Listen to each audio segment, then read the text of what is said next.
September 10th, 2001. The night before Elijah's birthday, it was decided that Esther was going to drive with George and Sally because Elijah got called into a meeting in the morning. He was so annoyed because he had booked it off 3 weeks prior. His parents were going in the early morning, and so Esther decided to go with them. He would catch up in the afternoon. This comforted Elijah quite a bit. Chapter 38, September 11th, 2001. 6:47 a.m., Elijah arrives at Esther's place. Her whole place smells like roses, almost like incense. He can hear her through the door having a conversation with someone. He doesn't understand. He can only hear her responses. Of course I love him. Whatever he wants. I understand. I understand. You know, Mama, I've never said no to him. I just need to know that you will take care of him. I understand, of course. Let it be done to me according to your word. 7:23 a.m. Elijah and Esther arrive at George and Sally's. Elijah quickly greets his parents. He gives them strict instructions on appropriate topics of conversation and defines the rules of engagement. He doesn't think they will follow a single thing he told them. Esther looks deeply into his eyes, hugs him tightly, and gives him an incredibly gentle kiss on the cheek goodbye. Elijah didn't notice the tear forming on her left eyelid. He was too busy worrying about how his parents were going to ruin everything. 7:34 a.m. Esther, George, and Sally head out to Montreal in their new 2001 Honda Prelude. 1 driver, 2 passengers, 3 guardian angels. 7:59 a.m. American Airlines Flight 11 departs from Boston's Logan International Airport, bound for Los Angeles. Aboard are 11 crew members and 81 passengers, including 5 hijackers. 8:14 a.m. Flight 11 has its final routine communication with air traffic controllers.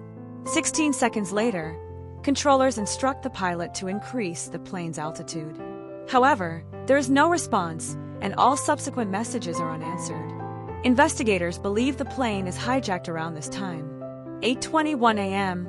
The transponder on Flight 11 is turned off, making it difficult for air traffic controllers to monitor its course. 8:33 a.m. Esther, George, and Sally make their first stop in Alexandria. George fills up on gas. Esther and Sally go to the washroom. George buys a coffee for the road. 8:42 a.m. George, Esther, and Sally get back on Highway 417 east towards Montreal. 8:43 a.m.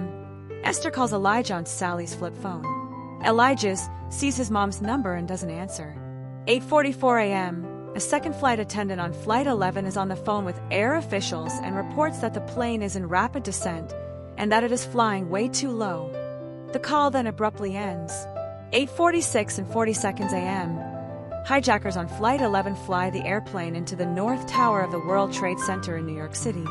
The impact occurs between floors 93 and 99. The crash instantly kills hundreds, including all those on board. Almost immediately, emergency responders are sent to the building. 8:54 a.m. Elijah hears about the first plane that crashed into the World Trade Center. He can't believe what is happening. He fears that this will mean war. He has a distaste for George W. Bush. 9:03 and 11 seconds a.m. Flight 175 crashes into the South Tower of the World Trade Center, striking between floors 77 and 85. 9:04 a.m. The world is in shock. Elijah is internally panicking. He knows that Esther and his parents are hundreds of kilometers from the tragedy, but his stomach is in knots. He can't explain why. 9:07 a.m. A drunk truck driver merges onto the 417 east towards Montreal. 9:08 a.m. Esther smells an intense fragrance of roses for the second time that day. She braces herself. She says one last prayer for her parents and for Elijah. 9:11 and 33 seconds a.m. The drunk truck driver swerves into a 2001 Honda Prelude. 3 guardian angels are greeted by Archangel Michael, Abu Sifan, and Mama. The lotus flower that is Esther gently folds her petals outwardly and breathes her last. Sally and George also were killed on impact. 9:37 a.m.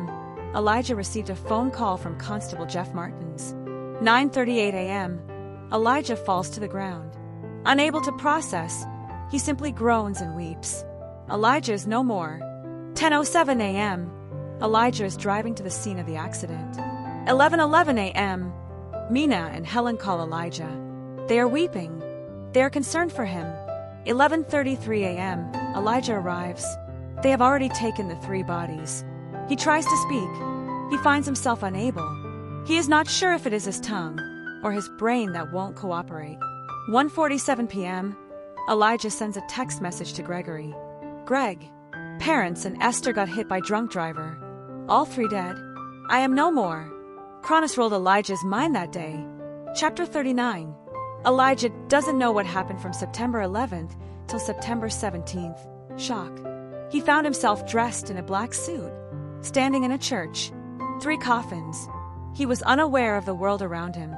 People he didn't know were all around him telling him that they were in a better place. He wanted to yell at them, but he wasn't sure he knew how to speak yet, so he opted to remain silent. In fact, he hadn't spoken a word since 1:47 p.m. on September 11th. Elijah vaguely remembers his 3 friends Nehemiah, Robert, and Gregory standing next to him at the funeral. He could not give a eulogy. Both Mina and Helen spoke about Esther. Every word was unbearable to Elijah. He was disintegrating. After the funeral, they took the bodies to the cemetery. This was the part he was unable to face. He hadn't left Esther's side since he was first allowed to see her. She had said yes. She was going to be his wife. She said yes. He was committed to her. If she left him, he was not willing to leave her. They sang an awfully mournful tune at the cemetery as they brought their bodies to the freshly dug holes. The pallbearers struggled to lay the coffins on the green ropes that were the lowering mechanism. Elijah could only stare at the lotus flower he had placed on Esther's coffin. Prayers were said. Again, sand was sprinkled, and the dreaded lowering began. Elijah was going to jump in with Esther. He had decided that he wanted to disappear into the earth. Earth. Elijah had a flashback of the proposal. He could feel everything, see everything, as though he was at the miller's oven in Manotick. He was looking into his sweet Esther's face. He could hear her voice. Elijah, like an infant, completely dependent on their mother in the womb, so must we become with God. It's not about improving or getting better. It's about becoming human, being, earth. Earth. He wanted to disappear into the earth.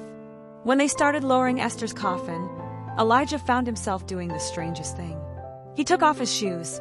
He stood barefoot. It's like he had this hunger to feel the earth beneath his feet. He wanted to touch the earth that was going to embrace his Esther. Mina and Helen came to him. They seemed to be doing so much better than him. They hugged him. Helen whispered to him, "You will always be our son. We love you and will always be here for you. Our Esther loves you very much. This we know. And now, she will be praying for you and loving you even more perfectly than she could have ever loved you here." She was perfect. She is perfect. When everyone left, Elijah stood on the mound of dirt next to the hole. He stood there barefoot. Then he grabbed the shovel and began to bury her himself. The workers stared at what looked like a crazy man frantically and maniacally shoveling dirt over the coffin. At a point, Elijah discarded the shovel and was on his knees, shoving the dirt into the hole with his hands. He wanted to feel the earth. He wanted to become the earth. He wanted to fulfill her last words of advice to him. Elijah, like an infant, so must we become with God. It's about becoming human, being, earth. He did the same for his mom and dad's grave. He was officially an orphan and a widower. In one fell sweep, he was thrown into infanthood. He had no one. Becoming earth was not an option.